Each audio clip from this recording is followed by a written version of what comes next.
I'm Charles Brooks. My family and I have been residents of Paradise for 12 years. We've lived at this house for 5 years, and 4 years ago I discovered a gardening method called Back to Eden.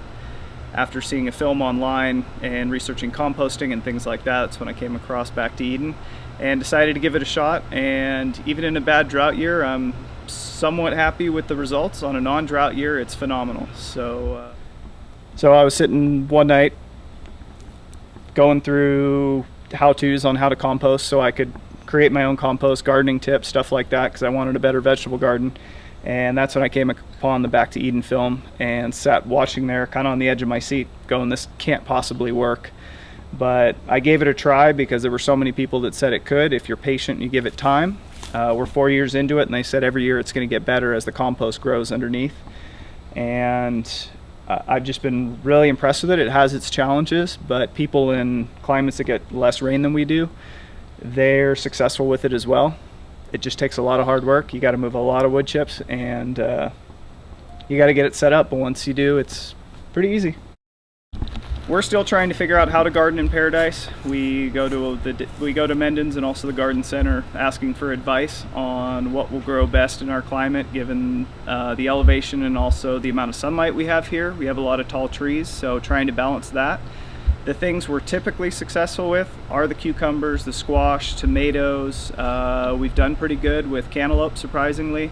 And this year, the thing I'm most proud of and that we've been the most successful with, doesn't have fruit yet, but the plants are looking great, a lot of blossoms, and that's our eggplant. And we're looking forward to a lot of eggplant parmesan this summer and seeing how they do. So how I plant with the Back to Eden method is I put about an inch of compost down 4 years ago, and then I put 6 to 8 inches of pine and oak wood chips on top of it. And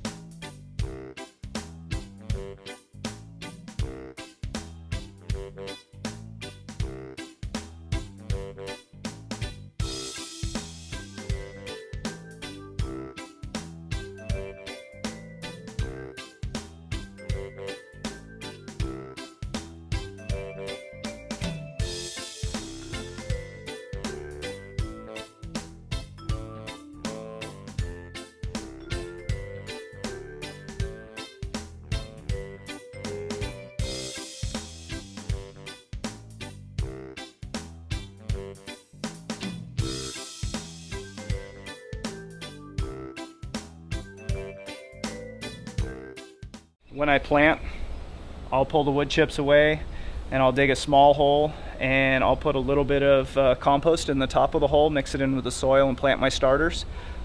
When I first, if it's damp, when I first do my starters, I'll put a little bit of water on them until they get established, till their roots are established, and then I won't put anything more on them.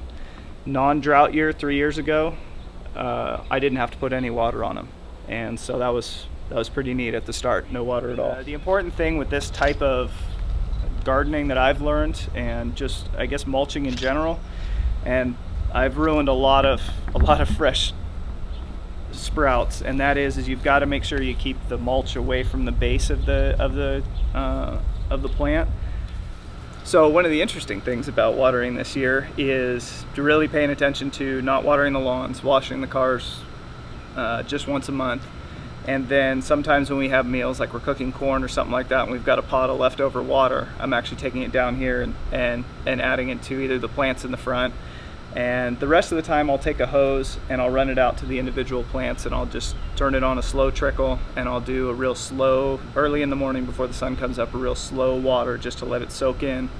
And right now I'm only watering every 2 to 3 weeks on the plants. And this is what I get. It's not a lush garden like you'd have in a non-drought year, but it's they're surviving and we're getting fruit. So I'm happy with that. And one of the remarkable things about it is that we don't have to do any weeding. And if there are any weeds that sprout up through this, you just have to pull up with your hands and it just pulls right out super easy. It's dry on top right now, but in a typical year you can dig down 6 to 8 inches and you'll actually get moist soil, which right now this soil is still somewhat damp. and we're now into August in a really bad drought year, and I haven't watered here in 2 weeks. So this is the thing that impresses me the most, is that this soil is still damp, and I've done nothing but direct water application right at the plants. And so I know it works. 2 days ago, Sunday, I watered for the first time in 2 weeks, and before that, I would say it was 3 weeks before I watered. And if things keep up, I should only have to water every 2 weeks.